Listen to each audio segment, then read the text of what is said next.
మూడు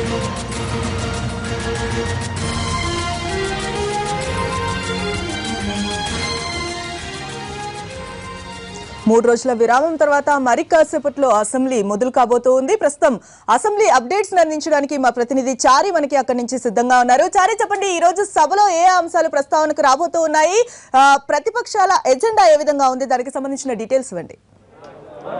తెలంగాణ అసెంబ్లీ సమావేశాలు ఈరోజు వాడివేడిగా జరగబోతున్నాయన్న ఇండికేషన్ ఇప్పటికే వస్తుంది. అయితే ప్రతిపక్షాలన్నీ ఒకే ఏకతాటి మీదకి రావడం ఒక ఎత్తు అయితే, అధికార పక్షం కూడా ప్రతిపక్షాలు చేసినటువంటి ఎత్తుగడలను చిత్తు చేసే ప్రయత్నాలు చేస్తుంది. ఇప్పటికే సీనియర్ మంత్రులు తుమ్మలతో పాటు కేటీఆర్ కూడా ఇప్పటికే అసెంబ్లీకి చేరుకున్నారు. ప్రతిపక్షాలు చేసే వ్యూహాలన్నింటినీ తిప్పికొట్టే ప్రయత్నాల్లో అధికార పక్షం ఉంది. మరి కాసేపట్లో సీనియర్ మంత్రులు కూడా అసెంబ్లీలో ఉన్నటువంటి వారి ఛాంబర్స్లో సమావేశం కాబోతున్నారు. వ్యూహరచన చేయడానికి ఈ కమిటీ సమావేశం కాబోతుంది. ఇక ప్రతిపక్షాలకు సంబంధించినటువంటి అంశానికి వస్తే, Congress party, CPI, CPM, BJP, TDP పార్టీలు కూడా రైతుల రుణమాఫీ, రైతుల ఆత్మహత్యలు, ఏకకాలంలోనే రుణమాఫీ చేయాలని చెప్పేసి ఈరోజు వాయిదా తీర్మానాలు ఇస్తున్నాయి.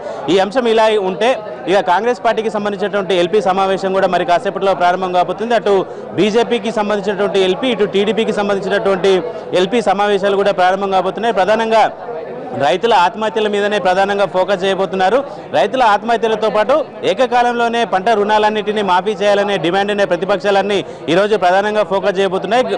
ఈ నెల 1వ తేదీన జరిగినటువంటి అసెంబ్లీ సమావేశాలు కేవలం 7 నిమిషాల్లోనే వాయిదా పడడం, ఆ తర్వాత ప్రతిపక్షాలన్నీ ప్రభుత్వాన్ని ఇరకాటంలో పెట్టే వ్యూహాత్మక ఎత్తుగడని అవలంబిస్తున్నటువంటి నేపథ్యంలో ఈరోజు అధికార ప్రతిపక్షాల మధ్య తీవ్రస్థాయిలో కొంత ఉత్కంఠమైనటువంటి పరిస్థితి నెలకొనే అవకాశాలు కనపడుతున్నాయి. ఇక బీఎస్సీకి సంబంధించినటువంటి తీసుకున్నటువంటి నిర్ణయాల్లో ఫస్ట్ ప్రశ్నోత్తరాల సమయం ఉంటుంది. ప్రశ్నోత్తరాల సమయంలో 2 కీలకమైనటువంటి ప్రశ్నలు ఉన్నాయి. హైదరాబాద్లో జరుగుతున్నటువంటి చైన్ స్నాచింగ్తో పాటు అటు ప్రాజెక్టుల రీడిజైనింగ్ మీద రేవంత్ రెడ్డి ప్రశ్నోత్తరాలలో తన ప్రశ్నలు ఉన్నటువంటి పరిస్థితి కనపడుతుంది. ఇక ప్రభుత్వానికి సంబంధించినటువంటి బిజినెస్ వస్తే వ్యాట్ బిల్లు సవరణకు సంబంధించినటువంటి బిల్లు ప్రవేశపెట్టబోతున్నారు. ఇక స్వల్పకాలిక చర్చలో విద్యుత్ సంక్షోభం, రైతులు ఎదుర్కొంటున్నటువంటి సమస్యలతో పాటు రాష్ట్రంలో విద్యుత్ సమస్యను ప్రభుత్వం ఎలా అధిగమించింది అనే అంశాల మీద ఈరోజు ప్రధానంగా చర్చ జరగబోతుంది. అయితే ఓవరాల్గా చూసుకుంటే రైతు సమస్యలే ఎజెండాగా ప్రతిపక్షాలని ఎత్తుగడలను చిత్తు చేసే ప్రయత్నాలు అధికార పక్షం ప్రతివ్యూహాల్లో